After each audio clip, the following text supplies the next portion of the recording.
अस्सलामु अलैकुम वरहमतुल्लाहि वबरकातुहू।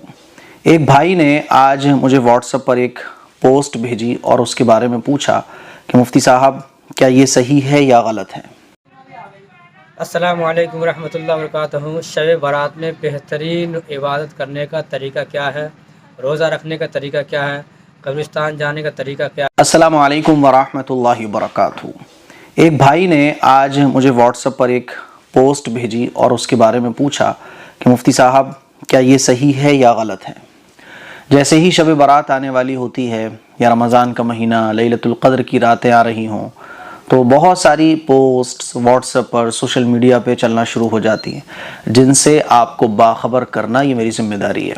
वो पोस्ट क्या थी जिसके बारे में उन्होंने पूछा था, उस पोस्ट में उर्दू में लिखा हुआ था, ये पोस्ट इंग्लिश में, हिंदी में, और आप जिस इलाके में रहते हैं उस ज़बान में आपको हो सकता है मिली हो, ग्रुप में आपके शेयर हुई हो, इसीलिए इस तरह की चीज़ों से थोड़ा सा अवेयर रहिए। इस पोस्ट में क्या लिखा हुआ था आप देखिए। हज़रत मोहम्मद सल्लल्लाहु अलैहि वसल्लम ने इरशाद फरमाया।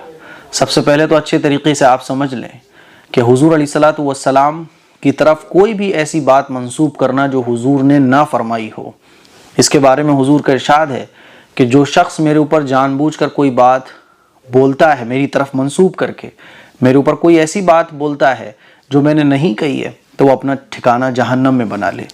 अब इस पोस्ट में क्या लिखा हुआ था कि हज़रत मोहम्मद सल्लल्लाहु अलैहि वसल्लम ने इरशाद फरमाया, जिस शख्स की नमाज़ें क़ज़ा हुई हों और तादाद मालूम ना हो तो वह रमज़ान के आखिरी जुमे के दिन 4 नफल एक सलाम के साथ पढ़े। हर नमाज में सूरह फातिहा के बाद आयतुल कुर्सी 7 बार और सूरह कौसर 15 बार पढ़े। अगर 700 साल की नमाजें भी क़ज़ा हुई हों तो इसके कफ़ारे के लिए ये नमाज काफ़ी है। और इसी तरह की नमाज शब बारात में भी चलती है। थोड़ा बहुत तरीक़ा अलग हो सकता है, ठीक है, तरीक़ा अलग हो सकता है, सूरतें आगे पीछे हो सकती हैं, और कोई और तरीक़ा भी हो सकता है। कोई 2 रकात बताएगा, कोई 4 रकात बताएगा। फिर उन्होंने मुझसे क्या पूछा, इन्होंने आगे मुझसे पूछा था कि मुफ्ती साहब क्या ये पोस्ट सही है या गलत है। अच्छे तरीके से आप लोग समझ लें कि इस तरह की कोई भी नमाज कि जिससे 700 साल की क़ज़ा नमाजें हों वो माफ़ हो जाएंगी, इस तरह की कोई भी नमाज हदीस से साबित नहीं है।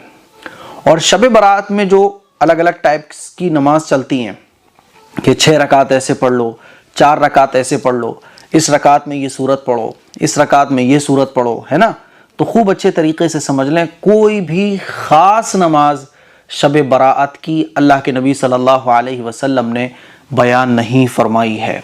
कोई भी ख़ास नमाज रमज़ान से पहले वाले जुमे के दिन पढ़ने की कोई भी ख़ास नमाज हुजूर अलैहिस्सलातु वस्सलाम ने बयान नहीं फरमाई है। तो इस तरह की बहुत सारी पोस्ट जो सोशल मीडिया पे चल रही हैं, इनका कुरान से, हदीस से, सहाबा इकराम से, दूर दूर तक दीन से इन चीज़ों का कोई ताल्लुक़ नहीं है। इसीलिए अगर आपके ग्रुप्स पे ये चीज़ें शेयर हो रही हैं, आपके व्हाट्सएप पर ये चीज़ें आ रही हैं, सोशल मीडिया पे अगर आप इन चीज़ों को देख रहे हो, तो अपने मौलाना साहब या मुफ्ती साहब से मालूम किए बगैर इस तरह की किसी भी चीज़ पर अमल मत कीजिएगा। हाँ, सोशल मीडिया पे वो लोग, वो मौलाना लोग, वो मुफ्तियान इज़ाम जो माशाल्लाह काबिल एतबार हैं, जिनको आप फॉलो कर रहे हो, वो अगर कोई बताते हैं, वो कोई बात बताते हैं और वो बात ऑथेंटिक है तो आप उसको फॉलो कीजिएगा। लेकिन इस तरह की जो पोस्ट सोशल मीडिया पे चल रही हैं, इनकी कोई हकीकत नहीं है। इस तरह की कोई नमाज नहीं है जिससे आपकी 700 साल की क़ज़ा नमाजें माफ़ हो जाएंगी। इस तरह से अगर नमाजें माफ़ होने लगे तो फिर तो हो गया काम। आदमी पूरे साल नमाजें छोड़ेगा और शब बारात में और रमज़ान के आखिरी जुमे को ये नमाज पढ़ लेगा, हो गई साहब सारी नमाजें माफ़। नमाज किसी भी सूरत में माफ़ नहीं है। अल्लाह के नबी का इरशाद है कि नमाज खड़े होकर नहीं पढ़ सकते तो बैठ कर पढ़ो, बैठ कर नहीं पढ़ सकते तो लेट कर पढ़ो, लेट कर नहीं पढ़ सकते तो इशारे से पढ़ो। माफ़ तो नमाज है ही नहीं है। तो इस तरह की पोस्ट से जो सोशल मीडिया पे चलती हैं आप बचिएगा। शब बारात की नमाजें भी बहुत सारी चल रही हैं। अच्छे तरीके से याद रख लें कि शब बारात की कोई भी ख़ास नमाज नहीं है।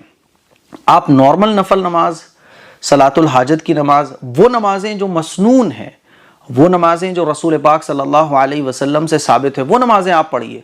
उसके अलावा जो स्पेशल नमाजें, ख़ास नमाजें कि इस रकात में ये सूरत पढ़ो, इस तरह की कोई भी नमाज हुजूर अलैहिस्सलातु वस्सलाम ने नहीं बयान फरमाई है। इसीलिए जो चीज़ें हुजूर ने नहीं बयान फरमाई हैं उन चीज़ों से बचने की कोशिश कीजिएगा। समझ रहे हैं? اللہ کے نبی صلی اللہ علیہ وسلم کا بتایا ہوا طریقہ ہمارے پاس بہت ہے، اسی پہ عمل کیجئے گا۔ حضور کی سنتیں اتنی ہیں کہ آپ اس پہ ایک بار نہیں بار بار عمل کیجئے گا۔ کیا ضرورت ہے ان چیزوں کی طرف جانے کی؟ تو مجھے امید ہے جو باتیں میں نے آپ کو بتائی ہیں یہ آپ کو سمجھ آئی ہوں گی۔ اس کو شیئر کریں، دوسروں تک پہنچائیں۔ السلام علیکم ورحمۃ اللہ وبرکاتہ۔